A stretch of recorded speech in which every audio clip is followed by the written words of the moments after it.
வணக்கம்.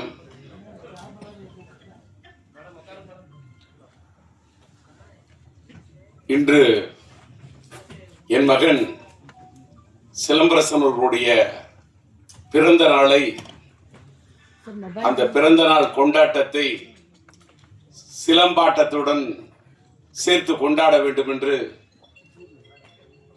கொண்டாடி கொண்டிருக்கக்கூடிய இன்றைக்கு சிலம்பாட்டம் படத்தின் மறு வெளியீட்டை ரிலீஸ் செய்ய வேண்டும் என்று துடிப்போடு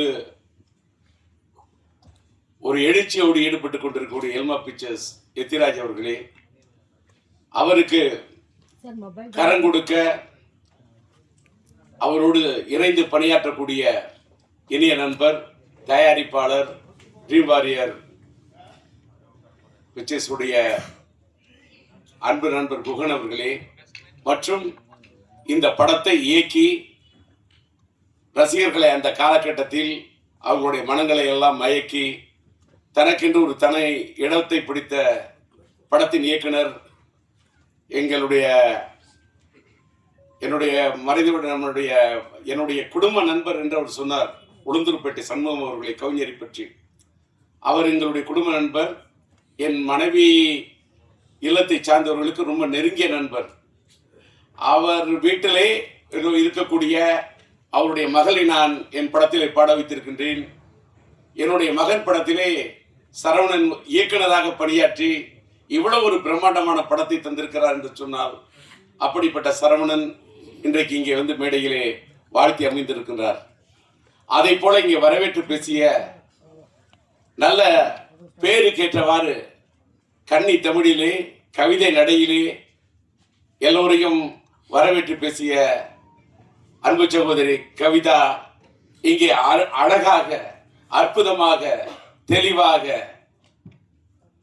நல்ல உச்சரிப்போடு, உற்சாகத்தோடு தமிழை உச்சரித்த அழகை பார்க்கின்ற போது இன்னும் தமிழ் வாழ்ந்து கொண்டிருக்கிறது என்பதற்கு தமிழ் திரையுலகத்திலே இதை போன்ற சான்றுகள் இருக்கட்டும், இதை போன்ற சாட்சிகள் இருக்கட்டும், இதை போன்ற தடயங்கள் இருக்கட்டும். அவருடைய பேச்சை கேட்டவுடன் இந்த படத்தை பத்தி எந்த இடத்துல எதை பத்தி பேசணுமோ அதை பத்தி தான் பேசணும். அந்த அம்மா வந்து என்ன பார்த்த உடனே, நான் இங்கே வந்திருக்கிறது, நான் ஒரு பார்வையாளராக வந்திருக்கின்றேன். நான் இப்பெல்லாம் எந்த மேடைக்கும் அதிகமாக போறதில்லை. சமீபத்தில் என்னுடைய இனிய நண்பர், என்னுடைய முன்னோடி, எனக்கு பிடித்த இயக்குனர் பாக்யராஜ் அவர்களுடைய 50 ஆண்டு கால பாராட்டு விழாவுக்கு செல்ல வேண்டும் என்று நான் கலாட்டா.com ஏற்பாடு செய்திருந்த அந்த நிகழ்ச்சிக்கு சென்றிருந்தேன். அதுக்கு காரணம் என்னன்னா, எல்லாரும் நினைப்பீங்க கூப்பிட்டோன்னு போயிடும். கூப்பிடுற விதத்தில் கூப்பிட்டாரு, அன்பா கூப்பிட்டாரு, பண்பா கூப்பிட்டாரு, பக்குவமா கூப்பிட்டாரு. பாக்யராஜ் அவரே கூப்பிட்டாரு, அதனால மட்டும் போனேன். அதே மாதிரி இந்த நிகழ்ச்சியில் நான் இங்க நிக்கிறதுக்கு காரணம்,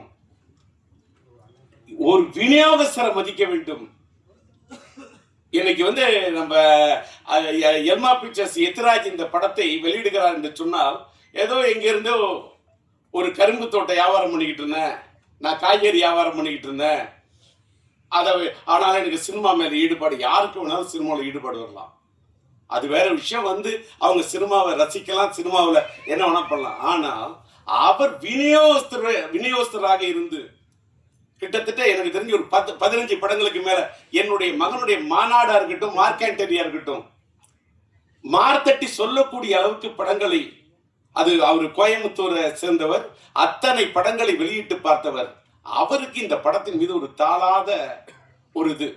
அவருக்கு பாலன் என்ற என்னுடைய இனிய நண்பர் தான் இந்த படத்தை வாங்குவதற்கு, இது எல்எம்எம் இந்த படத்தை தயாரித்தது என்னுடைய இனிய நண்பர், மறந்துவிட்ட எல்எம் லட்சுமி மூவி மேக்கர்ஸுடைய முரளி அவர்கள்.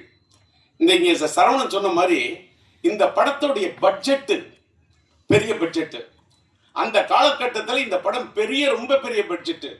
அதை எடுக்க அவர் தயங்கிய போது, நாம் இன்னைக்கு எல்எம் முரளியோட பையன் கோகுல், அவர் இது இருக்காரு, கோகுலுக்கு கூட தெரியும், அந்த தயாரிப்பாளருக்கு முரளிக்கு அந்த அளவுக்கு நான் உறுதுணையாக அவருக்கு உற்சாகத்தை ஊட்டி ஊக்கத்தை கொடுத்து இது பண்ணேன். பட்ஜெட் எப்படின்னா, முரளி சார், சரவணன் நீங்க கேளுங்க, சரவணன் சொன்ன சப்ஜெக்ட் அதுக்கு என்ன தேவைன்னு யோசிக்காதீங்க. பட்ஜெட் சப்ஜெக்ட பாருங்க, பட்ஜெட்டை பார்க்காதீங்க. அடிச்சு அடிச்சு சொன்னேன். அதே மாதிரி அவரால் முயன்ற அளவு அந்த காலத்துல இந்த படம் ஒரு பெரிய பட்ஜெட் படம், அந்த அளவுக்கு அவர் எடுத்திருந்தாரு. அப்படிப்பட்ட ஒரு தயாரிப்பாளர்.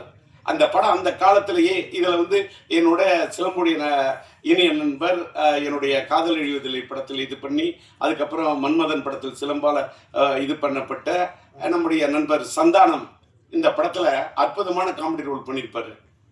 படம் வந்து சார், என் பையன் என் பையனோட பிறந்த நாள் இன்னைக்கு வந்து அந்த படத்தை பத்தி நான் சொல்றதை விட இந்த ரீரிலீஸ் காலகட்டத்தில், ரிலீஸ் காலத்தை விட இந்த ரீரிலீஸ் காலம் இது ஒரு மாறுபட்ட காலம். இது ஒரு ஏஐ காலம், இது ஒரு சாட் ஜிபிடி காலம். இன்னைக்கு டிஜிட்டல் வேர்ல்டு.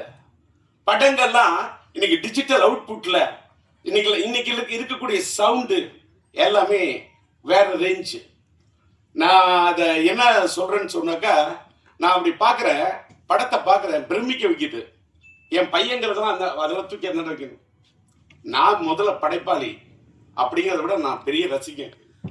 நான் எல்லா படத்தையுமே ரசிப்பேன். நான் பயங்கர கலா ரசிகன், தியேட்டர்ல போய் படம் பார்க்கக்கூடிய ரசிகன். இந்த படம் நான் தியேட்டர்ல பார்த்தேன். இங்கே இந்த நம்மளுடைய பிரசாத் இந்த நம்மளுடைய லேப் தியேட்டர்ல பார்க்கவுள்ளே பிரமிக்க வைக்குது. என்னன்னா, என்ன கலர்ஃபுல் ஃப்ரேம். நானே பிரம்மாண்டமா படம் எடுக்கிறவன், பிரம்மாண்டமா டான்சஸ் போட்டு எடுக்கிறவன்.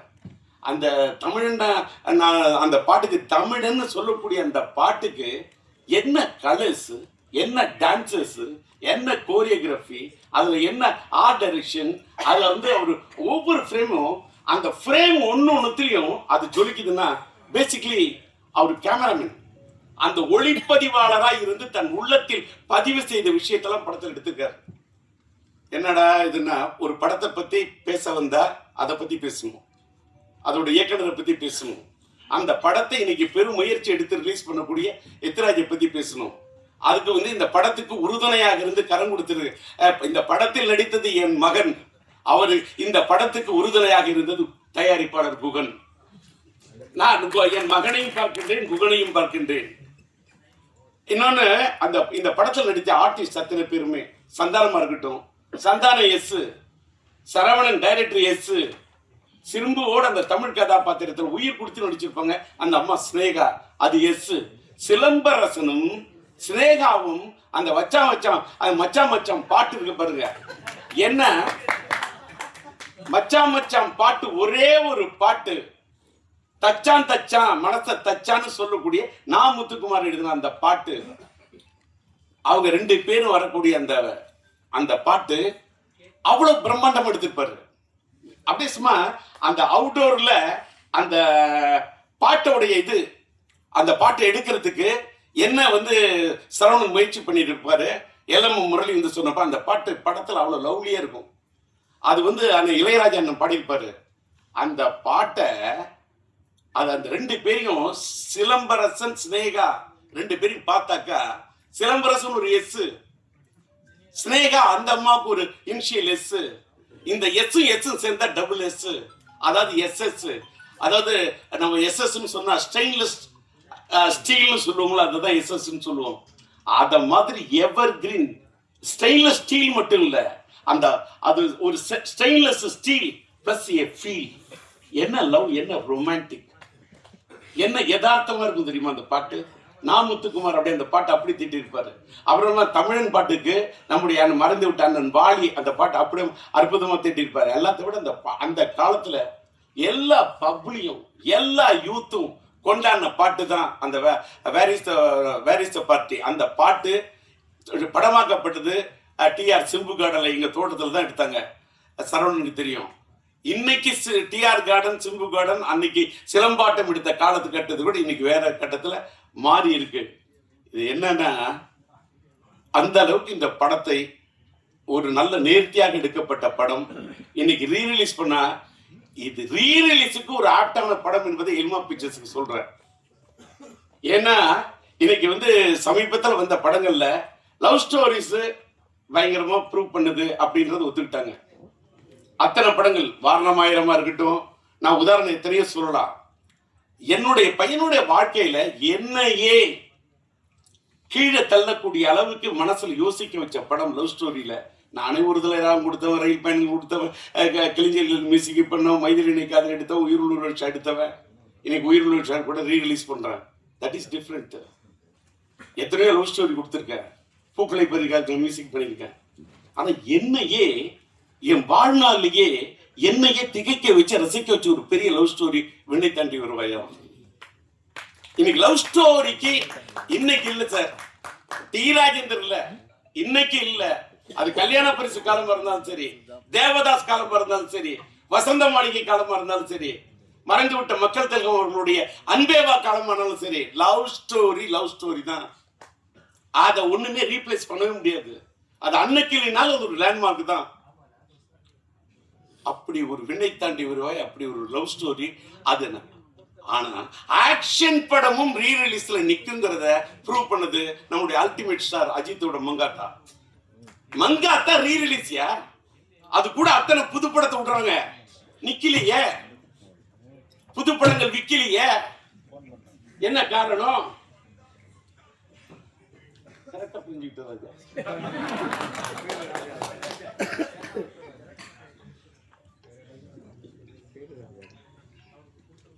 பையனோட பிறந்த நாள் உணர்ச்சி வசப்படாம இருக்கணும், தன்மையா பேசணும், மென்மையா பேசணும் அப்படின்னு மென்டலா என்ன ப்ரிப்பேர் பண்ணிட்டு வந்தேன். அந்த எதுக்கு சொல்றேன்னா, உணர்ச்சி ஏன் வசப்படுறேன்னு சொல்லிட்டாக்கா, அன்னைக்கு சாதிச்ச அந்த சாதனைய இன்னைக்கு சாதிக்கிறதுக்கு முயற்சி பண்ணுங்கிறதுக்காக தான் ரீ ரிலீஸ்லாம். பாருங்க, ஒரு தடவை ஒண்ணும் இல்ல, அங்க இந்த பேனரோட சைஸ் சின்னையா அடிச்சிருக்காரு. அவருதான் இந்த ஃப்ரேமிங் தூக்கி நிற்கிற. அதாவது பார்த்தா கிட்ட போய் அந்த ஒரு போட்டோ பார்த்தா அப்படியே என் பையன் தான் அந்த என்ன என்ன என்ன அந்த என்ன கலர் சேச்சுரேட், என்ன பியூட்டிஃபுல்லா, என்ன பிக்சல் ரேட்டு, அப்படியே நேர்ல பாக்குறது மாதிரி ஒரு ஒரு கலைஞன். அந்த பிரிண்டிங் கூட, அந்த ஸ்டில் போட்டோகிராஃபி யார் எடுத்திருப்பான், அதை எப்படி பிரிண்ட் பண்ணியிருப்பாங்க, இதெல்லாம் நான் ரசிக்கிறேன். நான் கலர் ரசிக்கிறேன். அது மாதிரி படங்கள் ஒன்றும் தமிழ் சினிமா ஒன்றும் சாதாரண சினிமா உலகம் கிடையாது. பல சாதனைகள் கொடுத்த சினிமா உலகம். இன்னைக்கு கொஞ்சம் அப்படி சறுக்கிக்கிட்டு இருக்கலாம். ஒரு காலகட்டம் சறுக்கணும், ஒரு காலகட்டம் சரித்திரத்தை ஏற்படுத்தும். அப்படிப்பட்ட ஒரு சரித்திரத்தை இந்த படம் ஏற்படுத்த வேண்டும் என்று விரும்பி கேட்டுக்கொண்டு, இன்னைக்கு ஒரு பெரிய ஒரு விஷயத்த சொன்னா, நான் என்ன கொஞ்சம் அப்படி கணிச்சுக்கிட்டு அப்படி பேச ஆரம்பிச்சேன்னு தொண்டை வளர்ற மாதிரி இருக்குன்னு சொன்னோன்னே, நான் என்ன பேசிக்கிட்டே இருந்தேன். நான் ஒரு பக்கம் வறண்ட தொண்டையை பார்ப்பேனா, திரண்ட இந்த கூட்டத்தை பார்ப்பேன். இந்த காலை நேரத்திலும் திரண்ட இந்த கூட்டத்தை பார்க்கின்ற போது வறண்ட தொண்டையை பத்தி கவலைப்படவே இல்லை. கரை புரண்டு வரக்கூடிய அந்த தமிழை மட்டுமே பார்க்கிறேன், அந்த வார்த்தையை மட்டுமே பார்க்கிறேன்.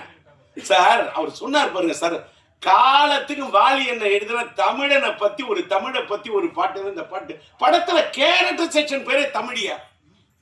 அதுக்கு என்ன காரணம்?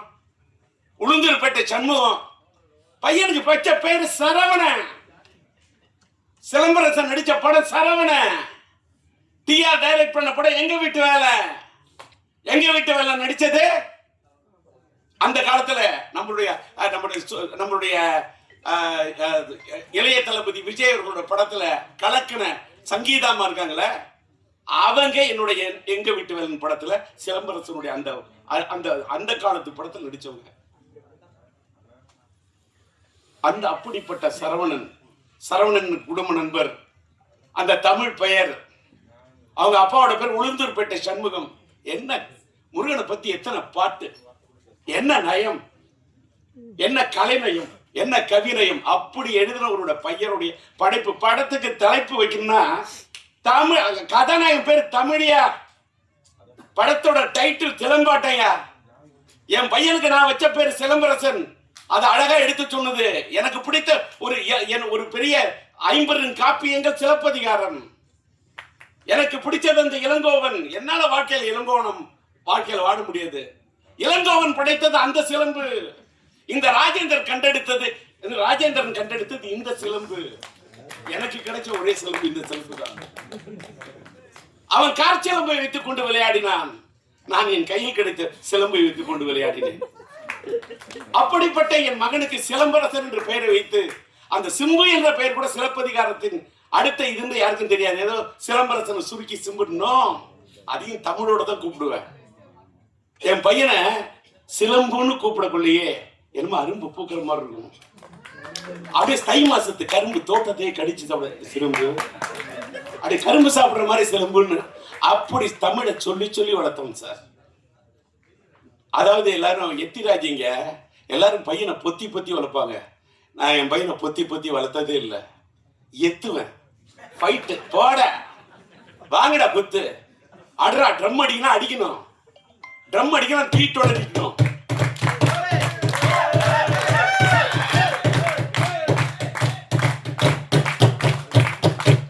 கை தட்டணும், தட்டினா வலிக்க. இப்பவும் அடிப்பேன், இப்ப ட்ரம் அடிப்பேன்னா ஏன் அடிக்கிற? ட்ரம்மு தான் அடிப்பேன், தம் அடிக்க மாட்டேன். தம் அடிக்காம இருந்ததுனால தான் தம் பிடிச்சு நின்று பேசுறேன். வெளியில சில யூடியூப்ல டிஆர் ஆளு அவர் பேச முடியாது, அவருக்கு முடியல, அதெல்லாம் சும்மா பேசுறல. இப்பவும் பேசுறல. அன்னைக்கு பார்த்திபன் சொன்னாரு கலாட்டா.comல, சில பேர் பேசுனா மைக்க பார்த்தா பயம் வரும், ஆனா டிஆர் பார்த்தா மைக்குக்கே பயம் வரும்னாரு. டிஆர் பார்த்தா மைக்குக்கு பயம் இல்ல, டிஆர் பார்த்தா மைக்குக்கே ஒரு மயக்கம். மைக்குனா எனக்கு பிடிக்கும், மைக்குக்கு என்ன பிடிக்கும். இப்ப தெரிஞ்சுங்க, ஒரு பொண்ணை உயிருக்குயிர நீ நேசிச்சாதான் அந்த பொண்ணு உங்களை நேசிப்பா. அதான் காதல். லவ் என்பது கண்ணாடி மாதிரி. கண்ணாடியில் நீ ஒன்ன பாக்குற மாதிரி ஒரு பொண்ணை பார்க்கணும். கண்ணை பார்த்தா வருவது மட்டும் காதல் அல்ல, உன்னை மாதிரி ஒரு பெண்ணை பார்த்தா தான் காதல்.